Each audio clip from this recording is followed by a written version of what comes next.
Hi everyone, it's Katie back with another episode of my vlog, and it's Sunday, so it's time for the Cinema Club Sunday Roundup.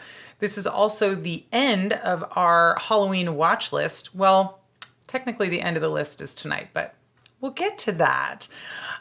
So the last week of the Halloween watch list began with Sean's old Halloween cartoon mix. Did you guys watch it? We did. Oh, we had so much fun watching those cartoons. In case you missed it, I will go ahead and put a link down in the comments below. This was a special playlist that Sean made of really old, we're talking late 1920s, mid to mid 1930s, Halloween themed cartoons, mostly from Disney and Fleischer Studios, but there is a really cool Japanese cartoon in that mix as well. I'm not going to say too much about them because it's just a mix of old cartoons, but it's a really fun mix. It's about an hour and a half long, so great substitute for just a full-length movie. And it was really fun for us to be able to sit down and watch these together, especially because I know most of you probably don't know this, but back in the day when we used to live back in Eugene, Sean used to have a really cool event every weekend at the Bijou Theater in Eugene called Mr. Sean's Cartoon Club, where he would show vintage cartoons in a movie theater, which is so cool. And he would do raffles and prize giveaways and trivia contests and all kinds of stuff in between the cartoons. And it was super fun. I think he did that for 2 years. Correct me if I'm wrong, Sean. Anyhow, it was super fun back when we got to do that. And this old school Halloween cartoon mix really felt like an old Mr. Sean's Cartoon Club. So it was great. I had a nostalgic feeling for back when we used to do that at the Bijou. But it's also just a great mix of awesome old school Halloween cartoons. So if you're into that type of stuff, check that out. The next night after that, we finally got to the Hammer Horror section of our Halloween watch list. And we kept it simple. We kept it short this time. What I really wanted to do was just watch the Hammer Studios versions of Dracula and Frankenstein. Now, they have longer titles. The Dracula movie is called Horror of Dracula, and that's from 1958. And the Frankenstein movie is called The Curse of Frankenstein, and that's from 1957. They're both directed by Terence Fisher. They're both starring Christopher Lee and Peter Cushing together in the main roles of each of those films.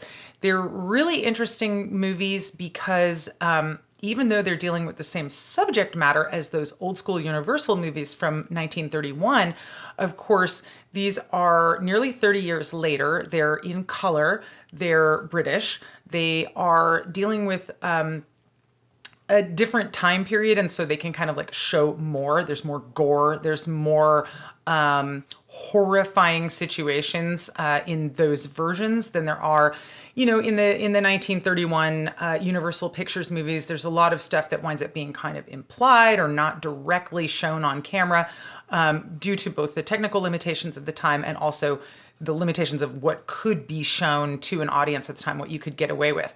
I will note that 1931 is still pre-code for Hollywood, so the original Dracula and Frankenstein do get away with quite a bit of stuff that they show, which then, you know, even just a few years later, once the Hays Codes were instituted, directors couldn't get away with the same thing anymore. But we're not talking about those movies right now. We're talking about the Hammer Studios versions of these stories. So first we watched Horror of Dracula, which is actually the second of the two movies, but you know, sometimes we take things a little out of order. So this is, of course, starring Christopher Lee as Count Dracula and Peter Cushing as Van Helsing.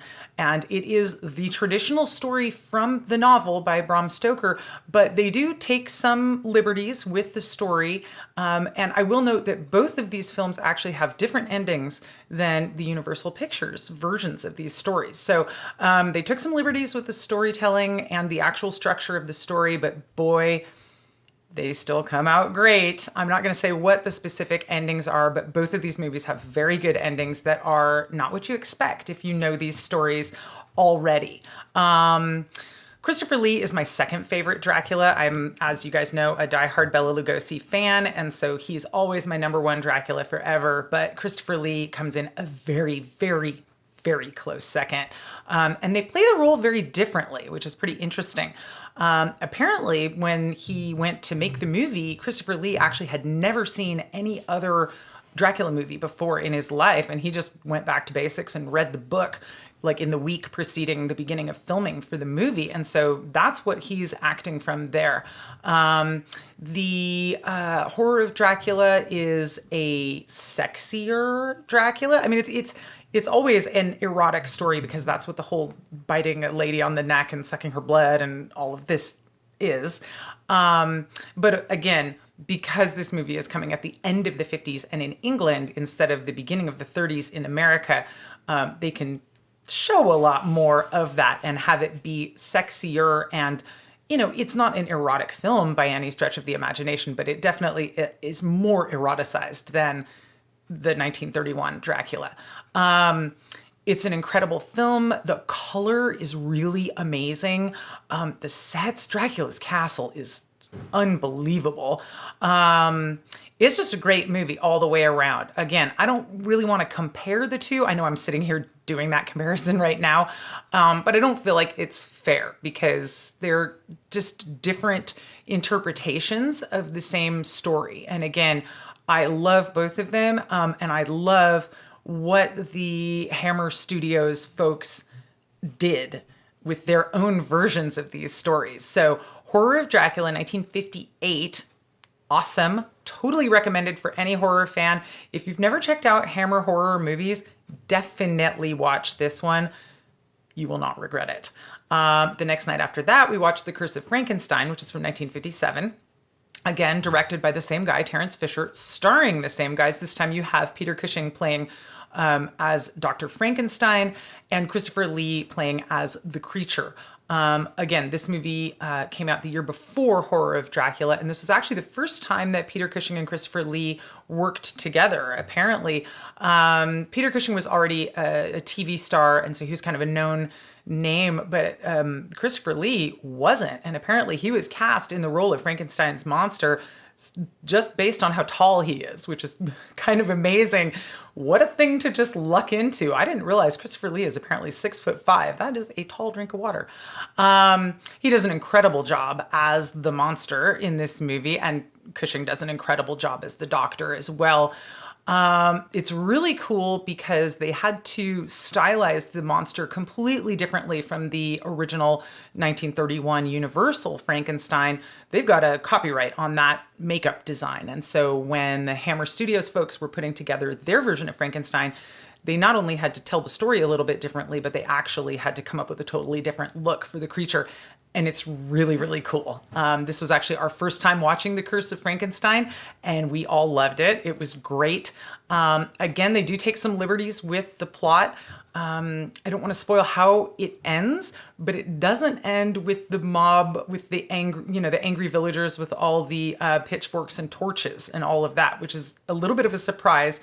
And then I found out when I was researching for my vlog that the reason why it doesn't end with that was a budget issue. They were like, wow, that's going to be really expensive to put a mob scene at the end of this movie, so we're just going to do a different ending.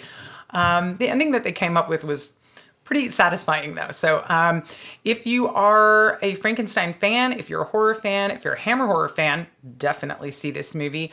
If you've never seen it, and you're curious at all, I would definitely watch this movie. We had a blast. Like I said, the creature design, all the acting, the sets and everything, the way it's directed. It's just a great film all the way around.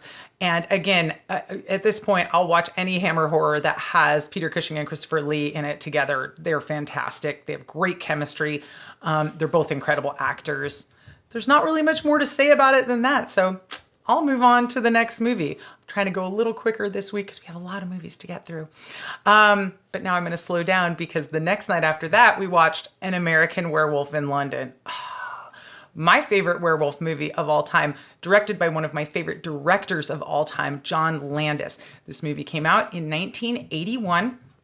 It's a story of two friends who are backpacking, walking around in England, and they get caught out in a scary place where there might be some kind of a monster, but we're not sure, but stay on the road, stay off the moors. And then whoops, they don't stay on the road. They wind up walking on the moors, and they get attacked by a werewolf.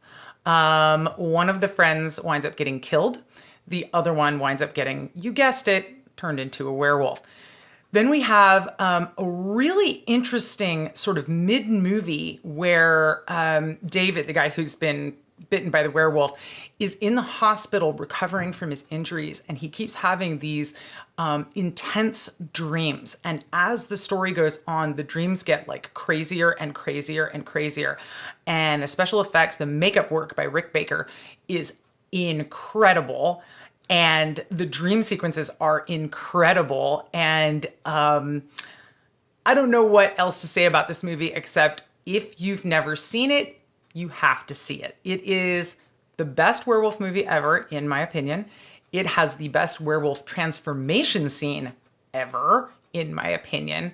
And you might not know this, but Michael Jackson watched the movie and was so enamored of it that he went and sought out John Landis and sought out Rick Baker and said, okay, I want to do a music video and I want it to be just like An American Werewolf in London. And that's Thriller. So you've probably seen Thriller, even if you haven't seen An American Werewolf in London. And it's pretty amazing because they're not exactly the same, obviously, but you've got Michael Jackson went out and hired John Landis to basically not reprise the movie exactly, but give him something with the same vibe. And then John Landis hired all his same people. So you've got Rick Baker doing the makeup. You've got Elmer Bernstein doing the orchestral music, the part that's not actually Thriller. And it's pretty neat to watch the two of them back to back. So that's what we did. We opened with Thriller and then we watched American Werewolf in London. The similarities between them are really fun. There is a fake porno movie in American Werewolf called See You Next Wednesday. And in Thriller, when they're in the movie theater, there's a reference to See You Next Wednesday, which I always love those little in-jokes that a director or a writer, or in this case, the same guy wrote and directed both movies, will include with something like that. So also, because we watched Thriller, of course, that is narrated by Vincent Price. So that's another point for Vincent Price on our sort of tally of stars that we've been doing this month, which was a fun thing to point out to the kids as well. But yeah, An American Werewolf in London. This is just such an incredible movie. If you've never seen it, watch it. I know October's over now, but you guys like horror movies. It's required viewing. It's just incredible. The makeup effects are so gnarly and so good and just scary. I'm going to sound like an idiot just kind of babbling on, and I don't want to say too much of the plot as usual, but this movie is so incredible, and I just think everyone should see it. And it's one of those ones that for some reason a lot of people never saw. So An American Werewolf in London. If you like Thriller, you'll love this movie. And who doesn't like Thriller, really? The next night after that, we did our traditional October 29th pumpkin carving. And we always watch our favorite Halloween cartoons while we're doing our pumpkin carving in the evening after dinner. So that night we watched It's the Great Pumpkin, Charlie Brown, of course, from 1966. I think everyone's seen that one. We also watched The Adventures of Ichabod and Mr. Toad. We actually watched the whole thing, including the Wind in the Willows segment, but we were really there for, of course, The Legend of Sleepy Hollow and the story of the Headless Horseman chasing Ichabod Crane on a horseback through the forest. Oh, what an amazing piece of animation that is. And we also added in the Night on Bald Mountain sequence from Fantasia, of course, 1940, because it just goes so well with all those other spooky cartoons. So those three kind of all together as a piece in one night while we were carving our pumpkins. All three totally recommended, total favorites of everyone in our family. The next night after that was October 30th, and that is the traditional night that our family watches Halloween from 1978, of course, directed by John Carpenter. We don't watch it on Halloween because our tradition is to watch Dracula on Halloween. And usually our tradition is to go trick-or-treating on Halloween. And so there isn't enough time for two movies. We actually did have enough time for two movies this year because we didn't go trick-or-treating.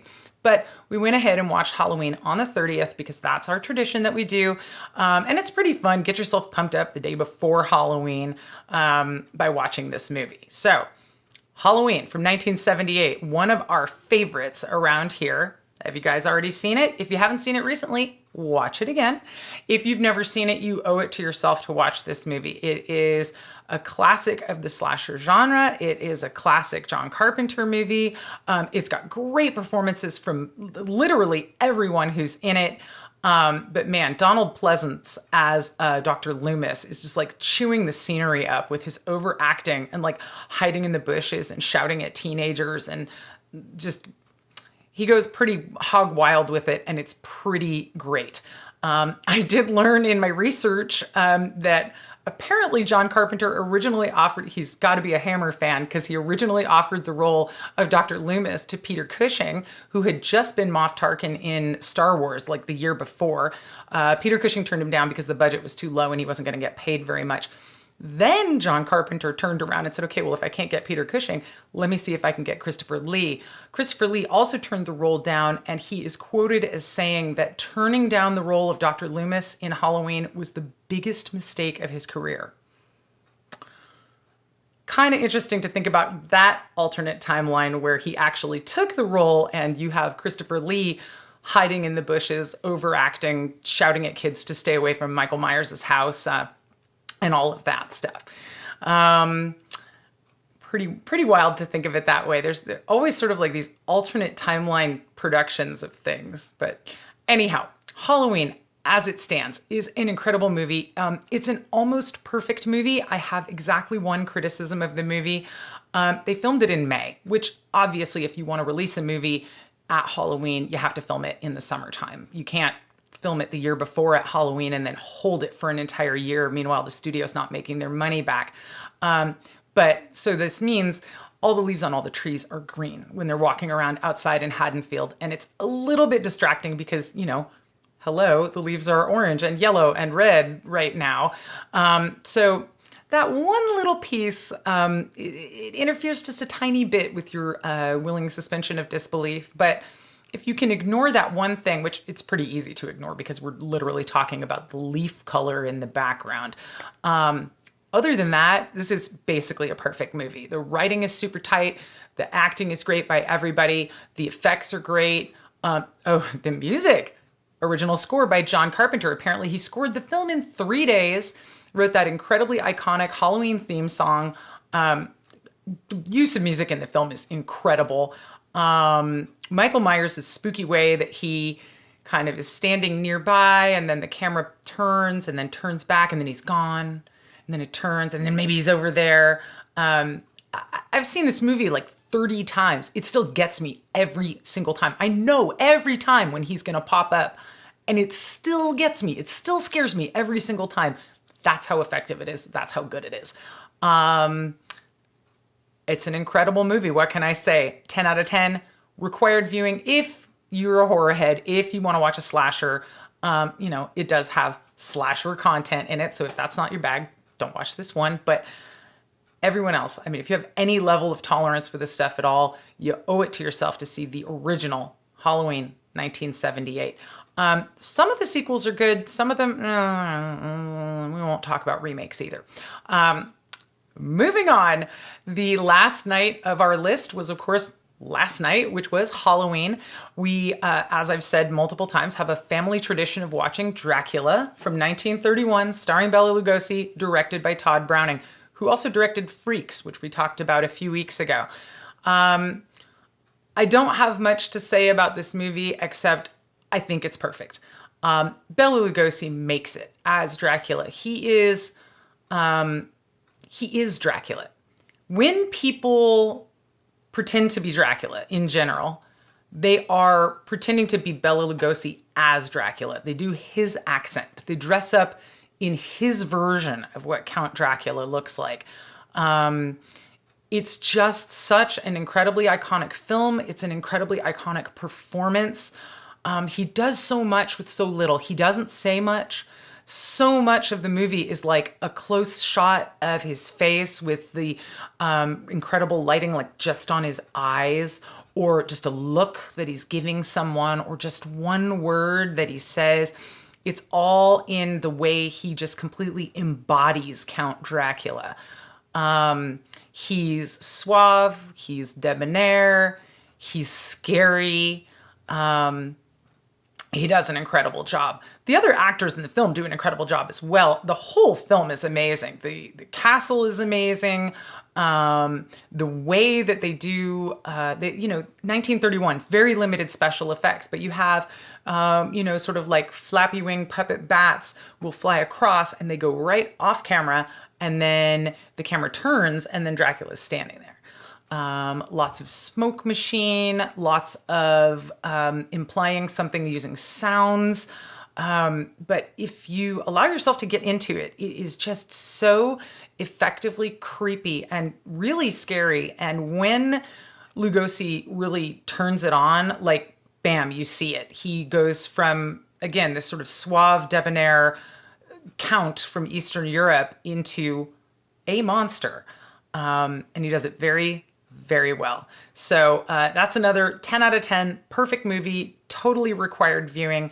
I will note that a Spanish language version was made side by side at the same time. The English language production was filmed during the day, and then the Spanish crew and Spanish actors would come in at night and film the same scenes that their English-speaking counterparts had just done the day before. I know that the Spanish-speaking crew and director had access to the dailies from the English-speaking team, and so they actually used that as kind of a challenge for themselves to try and do an even better job on their version of the movie. So you can find the Spanish language version of Dracula on DVDs. It's usually like just the other side of the DVD. In terms of streaming, I don't know how they have them coupled or if you have to look it up separately. But that's an interesting watch if you've already seen Dracula, but you've never seen the Spanish language version. I definitely would encourage you to check that out. But again, rewatch Dracula if you haven't watched it recently. And if you've never seen it, please, my friends, watch Dracula from 1931 and watch it with no distractions. Put the lights off in your living room. Keep your phone away from you. Just get into this movie. It's really incredible.